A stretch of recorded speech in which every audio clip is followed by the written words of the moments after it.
Buenas tardes a todos. No se puede hablar después de Adolfo.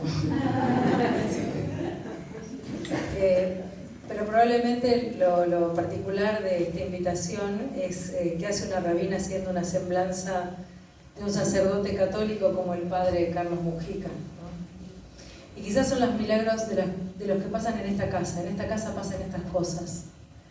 Lo que a veces la sociedad no junta, esta casa junta. Y entonces sentí que era un llamado al que debía responder. Me honra la tarea que me encomendaron y no la siento ajena, porque el padre Mujica dejó una huella en lo que respecta al lugar de la religión en la sociedad. Un mensaje que trasciende las épocas históricas y enfrenta a la pacatería y a la superficialidad. Las religiones están, dicen algunos, para acomodar a los incómodos e incomodar a los cómodos. Y esto último es el legado del padre Mujica: desempolvar de los anaqueles de la comodidad a los que se llamaban creyentes. Sus opositores lo llamaban, insultándolo, el sacerdote subversivo. Sin embargo, la palabra no es errada. Un sacerdote que decide subvertir la realidad injusta de los que menos tenían. Subvertir metiendo las patas en el barro, como lo hizo Jesús, tocando a los que otros condenaban al olvido de las márgenes, los enfermos, las mujeres, los más pobres. Ejerció un ministerio guiado por una fe no como discurso, sino como compromiso social, porque es el fin último de todos los mandatos en cualquier tradición de fe en el mundo: la construcción de un mundo más digno, humano y justo. Hoy me atrevo a decir que el verdadero lugar de la religión, lejos de ser acomodaticia con el poder de turno, es una expresión de resistencia que confronta los discursos del individualismo, los privilegios, la indiferencia social y el poder. Rubio, de ojos azules, pullover de cuello alto y pantalones negros, no parecía un sacerdote. Y esta es otra de sus enseñanzas: no hay que ocuparse en parecer. Si hubiera vivido en nuestro tiempo, seguramente no habría tenido Instagram para publicar sus obras de caridad. De ningún modo, no hay que parecer. Hay que ser coherentes con la misión del magisterio y su consecuencia real en el mundo, con la gente, para la gente y entre la gente. No era un improvisado.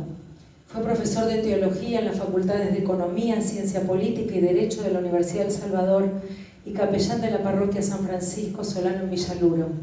Y ni su formación ni sus títulos lo corrían de su eje: ser un hombre común, con toda la riqueza y las limitaciones de los seres humanos, sintiendo quizás con más profundidad que sus hermanos, palabra habitual en su vocabulario, ¿no es cierto? Él hablaba de sus hermanos eran su responsabilidad, y por tanto él debía ser también el mensajero de sus conflictos. El padre Mujica representa para mí una religiosidad que no elige la tibieza para expresarse, y eso lo llevó a decir y denunciar lo que creía en los programas de televisión más exitosos de su tiempo. Hoy más de uno de nosotros, ya con las noticias de su final trágico en nuestras memorias, le habría aconsejado no ir o no decir lo que pensaba. Percibo, aunque me sienta un tanto irreverente, percibo que no lo hubiera aceptado, porque eso significaría traicionar su mandato, su misión, ser la voz de los silenciados de su tiempo. En una entrevista le preguntaron: ¿quién es Dios? Rescato una de las frases: Dios es un ser que en lugar de servirse del hombre, se pone al servicio del hombre, y por eso todo hombre que da su vida por los otros, sea un ateo, un marxista o lo que fuere, ese verdaderamente se une a Cristo. Me quedo con una religión que no se sirve de los hombres, sino que se pone al servicio.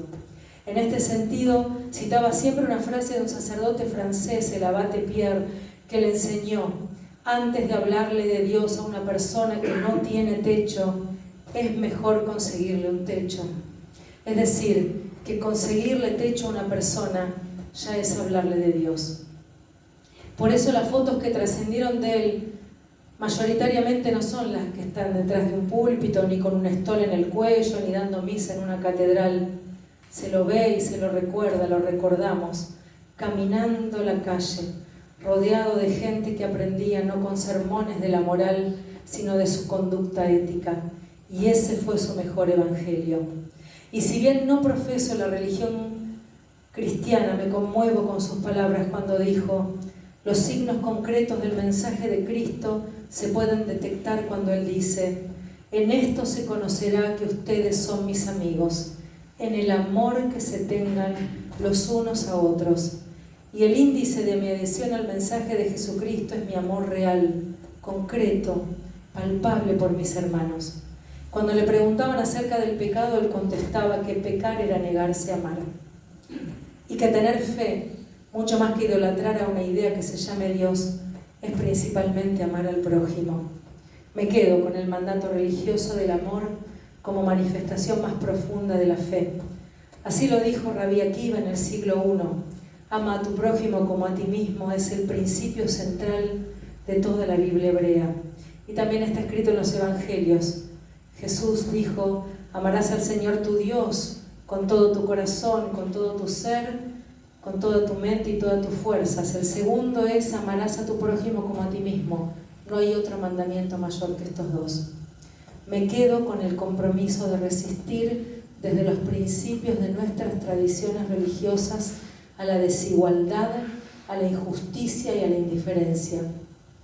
A hacer de la calle los santuarios necesarios para volver a sembrar semillas de fe en aquellos que creen que ya no hay nada por lo cual valga la pena seguir vivos. Como decimos acá en nuestro centro Ana Frank, no contamos la historia para narrar cómo los mataron, sino dar luz a lo que hicieron en sus vidas. Del mismo modo digo, hoy no estamos acá para conmemorar un nuevo aniversario de la muerte del padre Mujica, sino para dar testimonio de la vida, de este ser religioso, y para hacernos de coraje, para que la realidad no nos aplaste y la fe nos despierte a la esperanza. Muchas gracias.